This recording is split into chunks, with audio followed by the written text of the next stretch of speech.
Hi everyone, and welcome.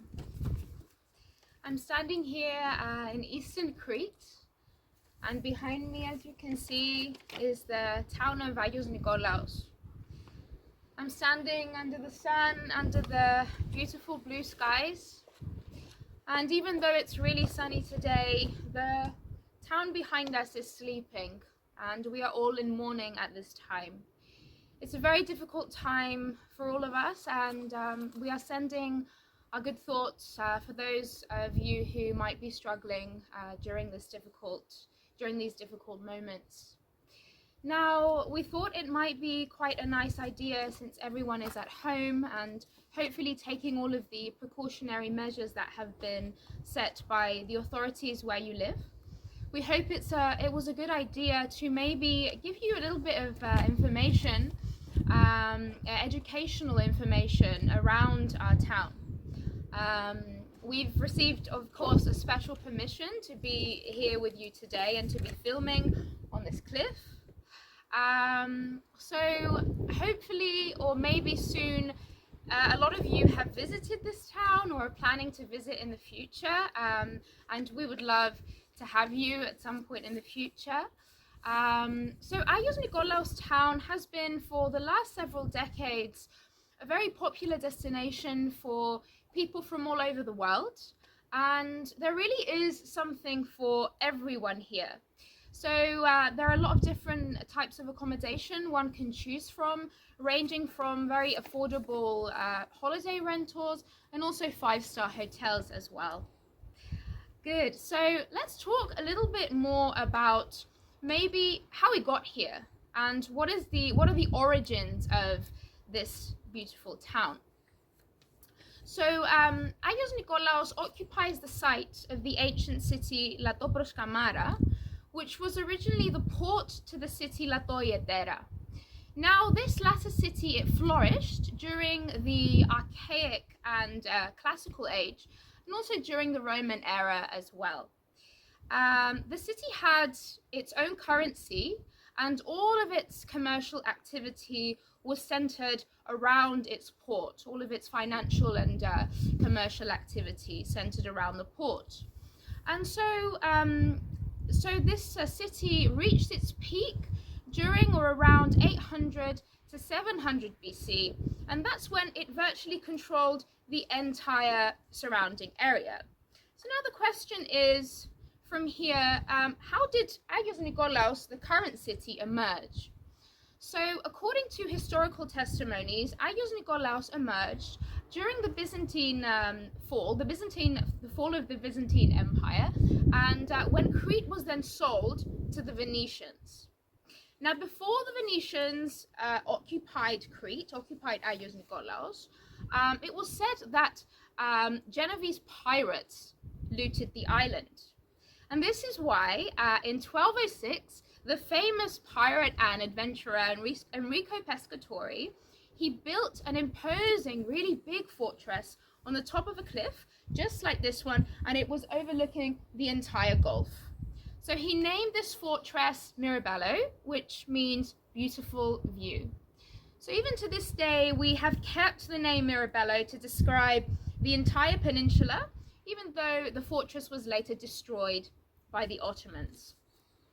So even after the Venetians left the island, the port played a very, very important significance for Agios Nikolaos, and especially because it brought a lot of growth to the city financially, commercially, and it also was a way to begin the tourism sector in this area as well.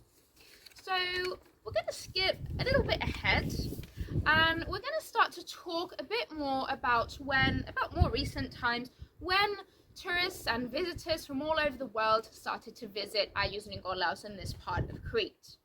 So moving on to the 1960s, and why the 1960s were a very important period for the touristic sector in Crete.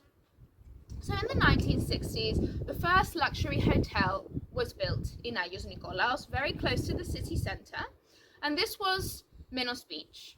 Minos Beach still to this day is standing. It's a very beautiful hotel, and a lot of visitors from all over the world enjoy staying there.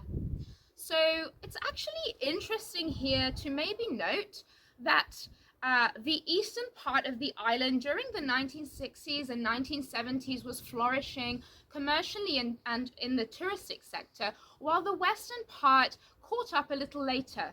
Maybe that was because of a little bit of a difference in terrain. So moving on from the 1960s, we slowly see a lot of new hotels and complexes being built. Maybe some of these which you know about. Ariadne Hotel was built, Mirabello Beach was built, which is right underneath us, and also Alunda Beach. And Alunda Beach is world famous for its beautiful, luxurious accommodations. So even to this day, we still are keeping these hotels intact, and they're still very, very important for the financial growth and the touristic economy of where we live. So after the 1960s, we move on to the 1970s. There's a lot of more popularity to this town, a lot more visitors keep coming. So that's why, to cater to this need, there are a lot of new complexes being built. And slowly we start to see hotels more towards the city center. So maybe also some of which you have heard of, that mark luxurious standards of accommodation. These were the Hermes Hotel, the Coral Hotel right in town, and also the Hermes Hotel too. So all of these hotels doing really, really well. And then slowly we see other areas around town and a little bit further out gaining popularity, such as Alunda. Alunda has acclaimed world fame because of all of the stunning, luxurious 5-star hotels which are along the coastline. And also we see some other areas acquiring popularity too, such as Kalojorio and Sisi as well. So all of the activity is centered around town. There are many different things that one can do, and a lot of different opportunities and activities that are offered on our little island. So we see a lot of different types of tourism, especially in the more recent times. We have active tourism who really enjoy water sports and also mountaineering activities. And we also have religious tourism, and this is because Crete has a lot of beautiful monasteries and churches for those who might be interested in that. So a lot of different types of tourism, and like I said before, there really is something for everyone here. So that was all from us for today in terms of the history around the town, and maybe a little bit more of an educational facts for you. We really do hope that everyone is safe and everyone is healthy, and we can't wait to see you soon on our island. But till then, please keep safe. Please keep well. May all of your loved ones stay safe and healthy as well. And hopefully we'll see you soon, maybe in another video. Thank you so much. Bye.